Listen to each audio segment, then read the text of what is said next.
2. 모심의 마음가짐과 태도.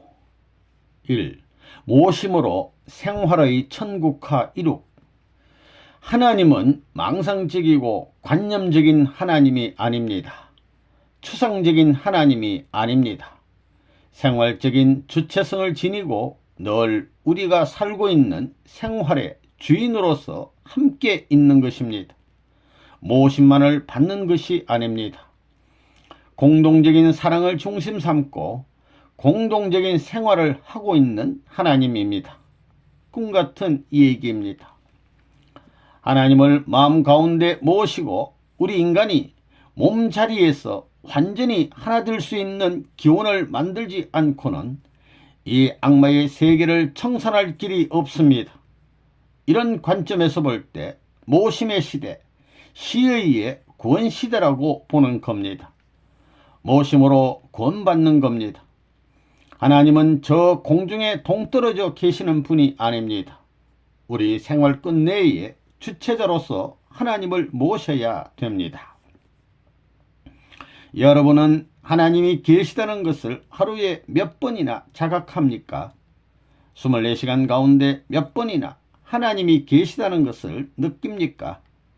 모심으로 구원을 받겠다고 하는 사람들이 24시간 가운데 한두 시간 정도 모셔가지고 되겠습니까?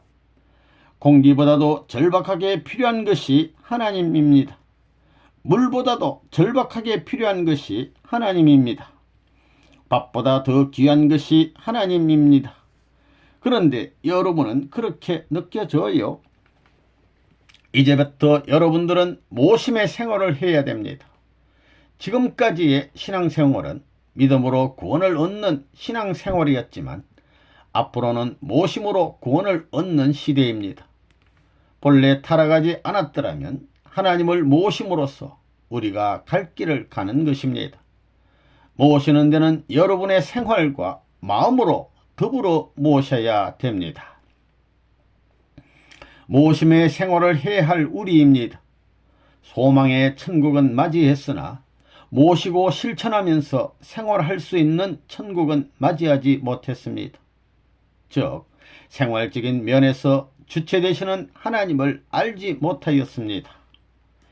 우리가 이렇게 배우고 듣고 모심의 생활을 하는 것은 무엇 때문입니까? 6천년 동안 인류가 허덕여 나온 목적은 무엇입니까? 그것은 성경에 흐르고 있는 하나님의 사정을 알고 하나님의 심정을 알기 위해서입니다. 민족이나 국가는 말할 것도 없고 개개인을 놓고도 부모의 심정을 갖고 대하고 상처를 당하고 요린을 당하고 배척을 받고 찢기며 나오신 그 하나님이 내 아버지라는 것을 알기 위해서입니다. 성약 시대는 사랑의 시대입니다. 그렇기 때문에 결혼할 수 있는 겁니다. 지금까지 종교 시대에는 사랑을 허락지 않았기 때문에 고차적인 종교는 결혼을 허락지 않았다는 걸 알아야 됩니다. 하나님은 우주의 중심 존재이시므로 그 앞에 가까이 가면 천년 만년 주관받더라도 더 주관받고 싶은 것입니다. 하나님을 중심 삼은 모심의 도리가 그렇게 돼 있기 때문에 오늘 우리 인간도 그러한 자리에서 주관받을 수 있으면 그 이상의 행복이 없다는 사실을 우리는 생각조차 해보지 못했습니다. 믿음의 의인이 행함의 의인이 모심의 의를 추구하는 것은 왜냐? 의롭지 않고는 선악을 분별할 수 없기 때문입니다. 악한 세계와 선한 세계가 갈라지지 않습니다. 그 righteousness standard point, 선의 기준점이 되는 것이 뭐냐? 하나님입니다. 하나님이 믿는 것과 같이, 하나님이 행하는 것과 같이, 하나님이 모시는 것과 같이 언제나 하나님이 중심이 되어야 합니다. 그건 왜 그래야 되느냐? 사탄은 하나님과 같이 의로운 자에 대해서는 참수할 수 없다는 겁니다. 하나님이 믿고 하나님이 행하고 하나님이 생활하는 모심의 환경에 처해 있으면 사탄이 간섭할 수 없습니다. 사탄권 내에 있더라도 그런 환경에서 하나님과 같이 할 수 있는 의로운 기준이 벌어지면 사탄은 거기서 후퇴하는 것입니다. 행함의 구약시대가 지나가고 믿음의 신약시대가 지나가고 모심의 성약시대만이 있는 게 아닙니다. 성약시대가 되더라도 행함이 필요하고 믿음이 필요하고 모심의 생활도 다 필요하다는 겁니다. 그것은 소생 장성이 있고 장성 위에 완성이 있는 것과 마찬가지라는 겁니다. 그건 때려야 뗄 수 없는 것입니다. 통일교에서는 모심으로써 구원을 받는다고 합니다. 시의, 즉 모심으로써 구원을 받는다는 것입니다. 추나추동 양복을 해 입는 남자들이 있으면 아버지께도 해드려야 됩니다.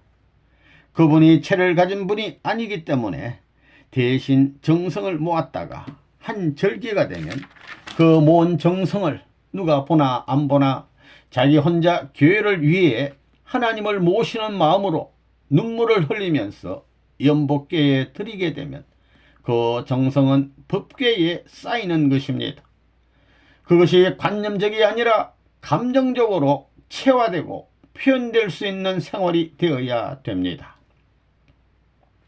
모심의 생활은 왜 해야 되느냐? 하나님의 사랑을 받기 위한 것입니다.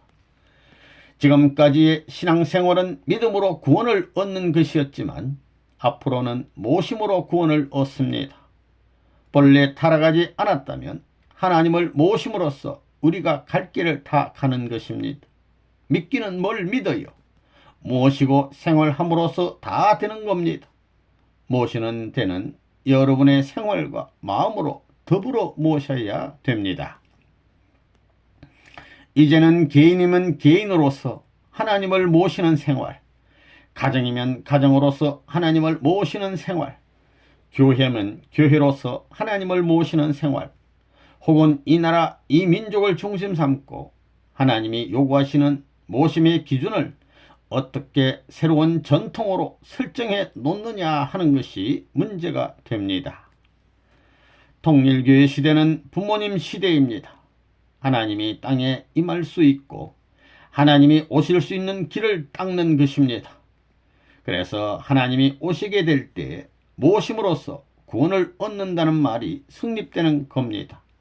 역사는 그렇게 발전하는 것입니다.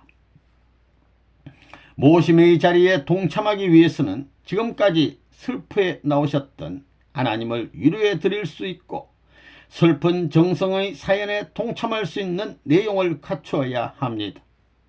이것을 소개하고 그에 따르는 탕감 조건을 하나님 앞에 세우기 위해 나온 것이 복귀 원리입니다. 여러분들은 모심의 생활을 해야 됩니다. 그러면 모심의 생활은 왜 해야 되느냐?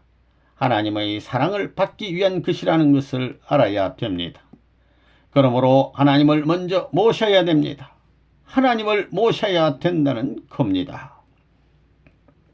2. 법도를 어기면 노여워하신다. 하나님을 모시는 데에는 법도가 있습니다. 그 법도를 어길 때에 하나님은 노여워하십니다. 여러분은 생활 속에서 법도를 지킬 줄 알아야 됩니다. 하늘이 요구하는 천국의 법도를 지키고 또 천국 법도를 지킬 줄 아는 동시에 천국 생활을 할 줄 알아야 됩니다. 그리고 천국 생활을 할 줄 아는 동시에 천국의 사랑으로 하나 되어야 합니다. 하나님이 기뻐하시고 슬퍼하시는 것을 항상 감별하면서 사는 사람은 악한 사람이 되려 해도 될 수 없고 하늘의 법도에 어긋나려 해도 어긋날 수 없습니다. 그런 남자는 아무리 미인이 유혹하더라도 안 넘어갑니다. 거기에 동화될 수 없다는 것입니다. 오늘날 가정을 탈피하는 불행한 청년 남녀가 많은 원인이 어디에 있겠습니까? 천년의 법도에 일치된 사랑이 상실되었기 때문입니다. 그래서 가정을 중심으로 하나님을 그 가정에 좌정시킬 수 있는 천지부모가 현현하여야 되는 것입니다. 주체를 위한 대상의 자리는 불평이 있을 수 없습니다. 불평하는 것은 망동입니다. 파탄입니다. 그렇기 때문에 신앙길은 불평을 불허합니다. 감사만이 있어야 되는 것입니다. 여러분 그걸 알아야 됩니다. 하늘은 언제나 주체로 계시기 때문에 주체와 더불어 상관된 운명을 가지고 그를 이탈하는 생활의 법도 생활의 형태는 있을 수 없습니다. 천리는 순서를 올바로 지키는 데서 성립됩니다. 그렇기 때문에 주체와 대상 관계에서 하늘은 절대적인 주체 입장에 서야 합니다. 그 주체를 무시하는 사람은 대상이 못 됩니다. 절대적인 주체 앞에 절대적인 대상이 되려니 절대적으로 하나입니다. 그러므로 보고 듣고 느끼는 모든 것은 가정에 들어가 사랑하는 것까지도 전부 대상과 주체 입장에 서 가지고 하늘을 위해서 하는 것입니다. 일체가 그런 것입니다. 그런 가정은 망하지 않습니다. 최후에 남아질 것은 뭐냐? 하나님 플러스 인간, 신인의 삶의 길, 신인 생활관입니다.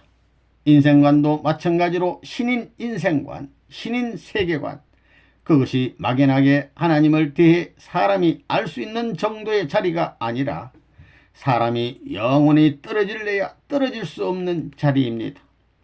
왜? 하나님과 사람은 본래 떨어져서는 안 될 자리에서 떨어졌기 때문에 떨어지지 않았어야 할 자리, 그 이상의 자리에 도달해야 합니다. 그런 자리에서 신인이 하나 된 생활적인 무대, 세계적인 무대를 요구하고 나서야 하는 것입니다. 승리적인 주관권을 세우기 위해 하나님과 더불어 살아야 되는 것입니다.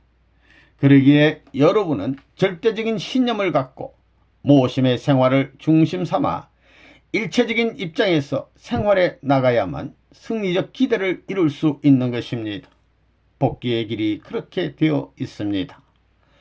주체를 위한 대상의 자리는 불평이 있을 수 없습니다. 불평은 망동이요 파탄입니다. 그렇기 때문에 신앙길은 불평을 불허합니다. 감사만이 있어야 되는 것입니다. 여러분 그걸 알아야 됩니다. 하늘은 언제나 주체로 계시기 때문에 주체와 더불어 상관된 운명을 가지고 그를 이탈하는 생활의 법도나 형태는 있을 수 없는 것입니다.